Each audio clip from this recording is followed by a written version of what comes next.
Irashaimase. Hello and welcome to Fataris' Kitchen. I'm your host, Chef Fataris.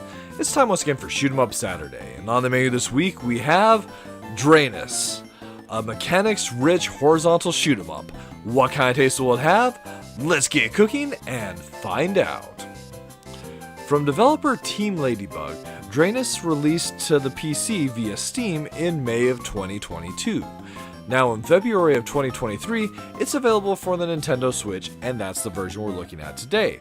Before I go any further, I just have to say, this game is a really high recommend from the chef. It's one that I've really enjoyed my time with, and if you're a fan of the shoot 'em up genre at all, then this is one I highly encourage you to check out. It has some really great mechanics to work with absorbing and counterattacking, similar to games like Ikaruga. And there's also quite a bit of power-up and customization going on that is reminiscent of a title more like Gradius 5. In addition to that, I feel the presentation kind of is similar to that as well. So if those are titles you've enjoyed, then this is one that you must play. But rather than just talk about the game, let's dive into it and you can kind of see for yourself. So, starting the game, we're taken to the data select here. And here, the developers were really generous in providing you with 10 data files. And that's going to be useful so you can play through the game in multiple difficulty settings and ways. Once you've gone and completed the game, for example, we unlock an arcade mode, which I do want to show off before we actually dive into the game itself. So starting up the arcade mode, we have this wonderful warning screen, very reminiscent of classic arcade warning screens. And then we have the title screen, but with an arcade presentation. I just love that little touch. Oh, so with that said, let's actually go and fire up a game ourselves so we can see what the game's all about. So starting a new game, you're allowed to select your difficulty setting. Initially, you just have easy, normal, and hard to select from. Then you can unlock the ridiculous and arcade difficulties. We'll go with easy just to keep things simple. Then after selecting your difficulty, there is this stealth bumper that's available to turn on or off, at least on the lower difficulty settings. And so this basically would prevent collision with walls. It would be something that's kind of useful for a couple stages, as I did have some difficulty identifying walls, but I kind of feel you'd be alright without it. The tutorial is pretty awesome as it does a good job of explaining the mechanics of the game itself, and it actually ties into the story as this is a very story-focused shoot 'em up, but we'll just start the game.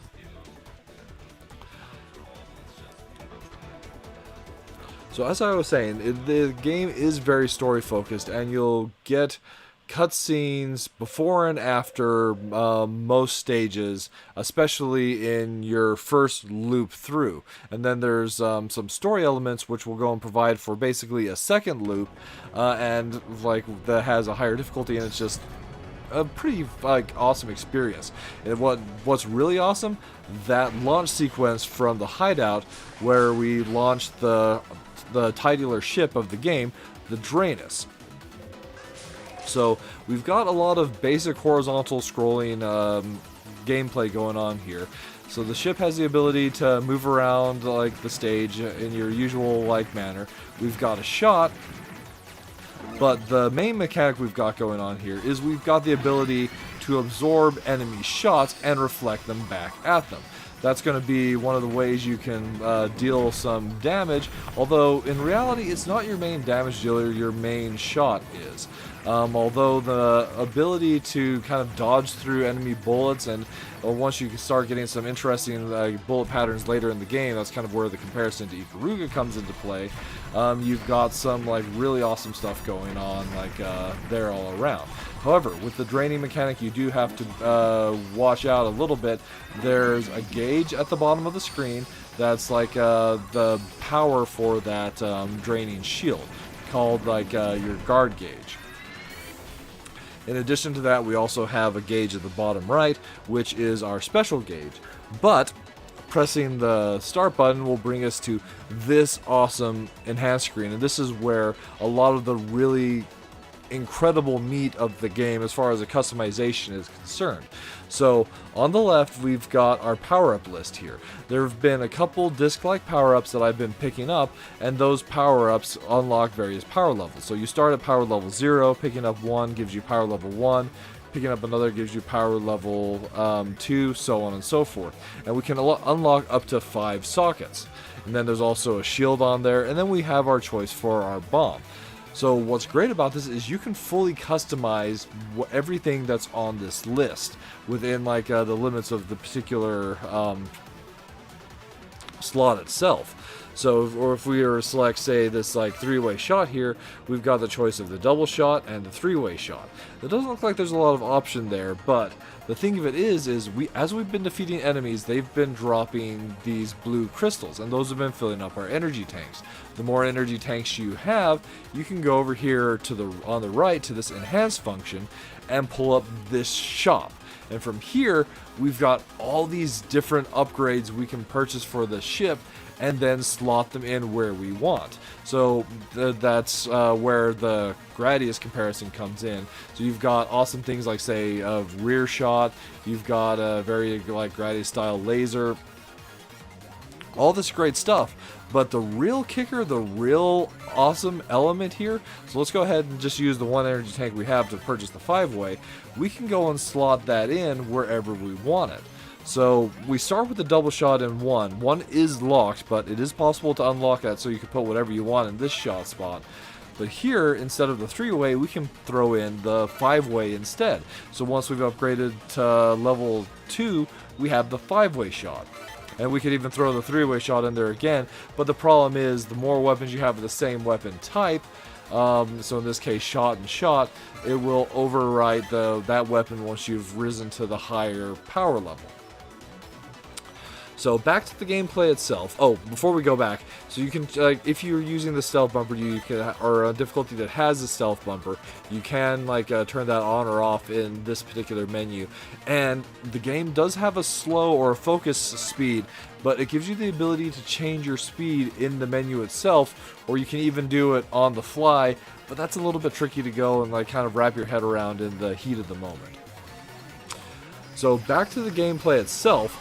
So there are some sections where you'll have, say, like the clouds behind us that kind of makes things a little bit graphically busy, and there were situations and times where I was taking damage in those areas just because I couldn't see everything that was going on. A little bit of time in the stages and you'll kind of get the idea of what's going on.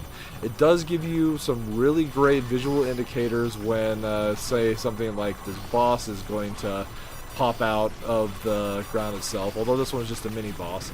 And we have some nice sound indicators as well for when we're almost out of guard, or when the guard itself is full. Although the sound bite that it plays when your guard is full, I honestly have no idea what that computer voice is saying. Even after having played it and listened to it so much, it just doesn't hasn't been clicking with me. So as we've been draining enemy shots, we've also been powering up our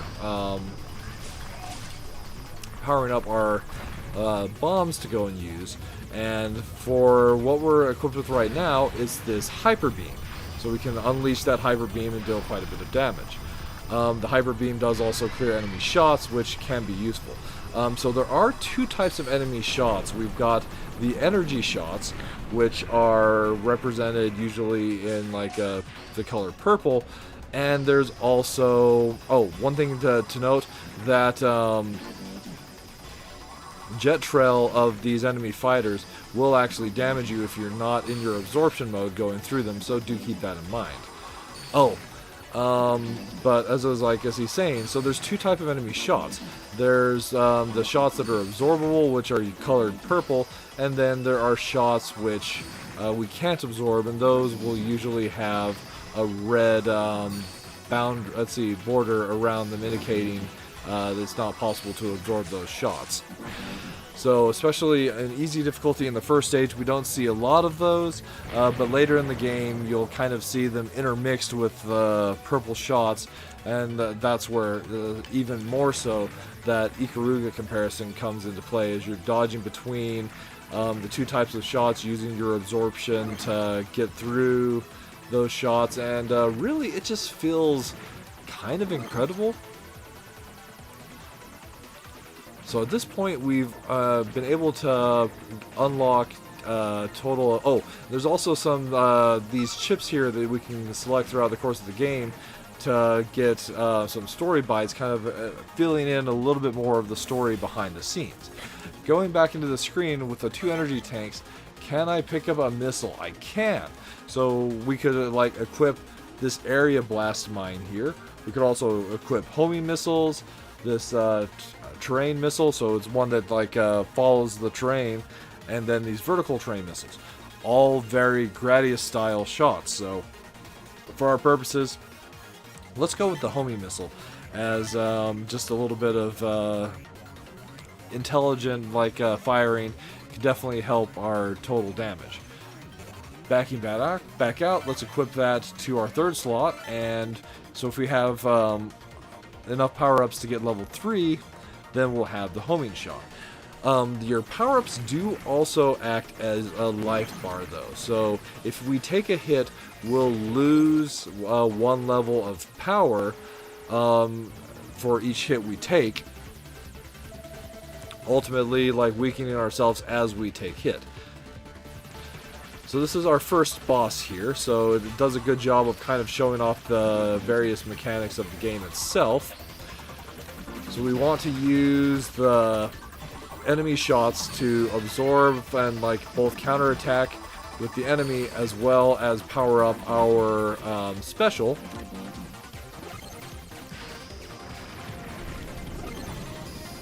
And the boss does change forms, and really like some of the fights really do get super interesting. Like this one here where we've got the starfish appearance here, and like it'll start rotating around. We have to use our shield to get through, like say, these beams, and we can use that to power up as well, thus like firing the enemy's shots back at them. That's kind of the whole point of the experience. And then this like final stage of this boss, that's one of the things that's really great about these bosses, is you've got multiple stage bosses, like so many of the great like shoot 'em ups that are out there. But even though this one does have some elements that feel like a little bit bullet hell, it definitely has more of a vibe of the classic horizontal scrolling shoot 'em ups that I truly love. Ones like Gradius and like Axlay, and then the horizontal scrollers like Ikaruga. So really, with the first stage there, like you've seen most of the mechanics, and like just going and playing through that stage, I was 100% sold on the game. Once again, there's like the story that we have through. You're taken back to the power menu, so you can choose to power up before you move on to the next stage. And from here, we could even end the game and jump back to the main menu. So I'm going to actually just take a quick second to go and load up my cleared save, so we can kind of see a few more of the mechanics involved in the game itself. And here we find ourselves starting stage 2 with almost a fully powered up Drainus. So at this point we've got a total of all 5 of our power-ups like slots unlocked. In addition to that, we've also got a shield that's present. In this case is one that's the omnidirectional physical shield, and a different type of super bomb, in this case the hurricane bomb, which is like the description is down there at the bottom, sets up a huge vortex of explosions in front of you. After you go get through the first loop in the game, it unlocks even more options for you to purchase from the shop itself.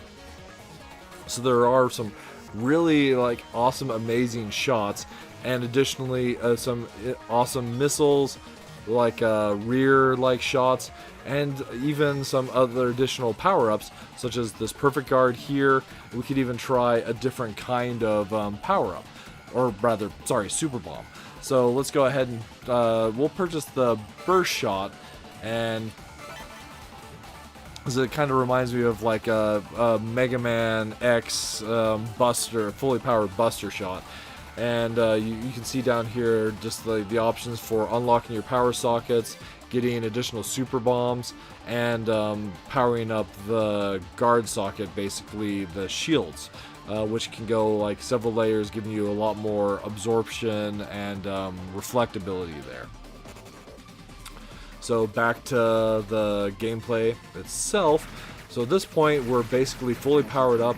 We've got rear shot, we've got missiles, we've got options, full on like Gradius mode here, with the ability to absorb some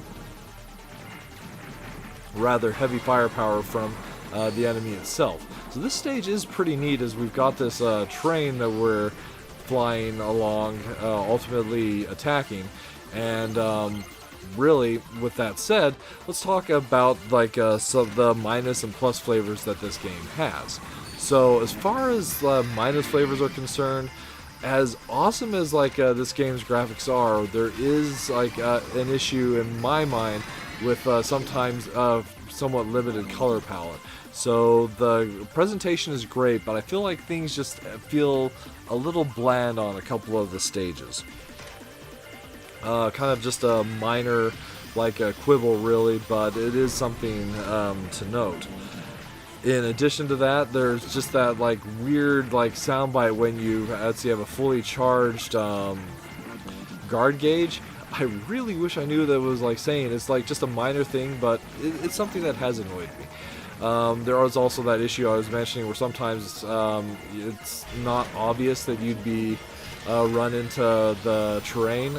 These like shield or train containers are like perfect examples of that. And then as far as scoring is concerned, the game is relatively basic without like much in the way of there are some multiplier mechanics, but it's not like off the walls crazy like say a cave shoot 'em up or something along those lines. Still, especially with like the arcade mode, it would have been nice if there had been an online leaderboard to be able to go and compete against others. But then as far as the plus flavors are concerned, so the game itself, setting aside my like quibbles with the presentation being a little dry, just like the engine of the lunar train just like launching off there, it's just a wonderful, incredible touch. And really, that's one of the things that this game has. It's just like a gorgeous game with like a great presentation and all those little like bits of flair like scattered throughout the game that just really makes it feel like something that's special, and that they really put a lot of like thought, love, and attention into. In addition to that, plus flavor wise, I absolutely love the upgrade system, the customization, the enhancement, all of that like there. Just being able to go and take this list of power-ups, purchase what I want, and put together a very customized list of what I want for my particular fighter is just a wonderful feeling, and it really kind of makes this game stand above so many others just because of what you can do with this. So it goes and takes systems from like classic shoot 'em ups and then updates them with this wonderful element of customization that has a very more modern, forward-thinking feel to it. And then we've got like that, just the wonderful classic feel of titles like say Ikaruga, where you're trying to go and use your like reflective shield to dodge through in the right way, and like kind of dodging through enemies, especially on the harder difficulties, in like that same kind of pattern. And then like the other like classic I was comparing it to, the way that you can power up your ship, the customization, so much of the way that the weapons are just kind of is reminiscent of titles like Gradius 5. So really, this is like truly a love letter to classic shoot 'em ups, and it's one that but with its own modern like touches as well, that makes it stand above, and it's one that I highly encourage you check out and play.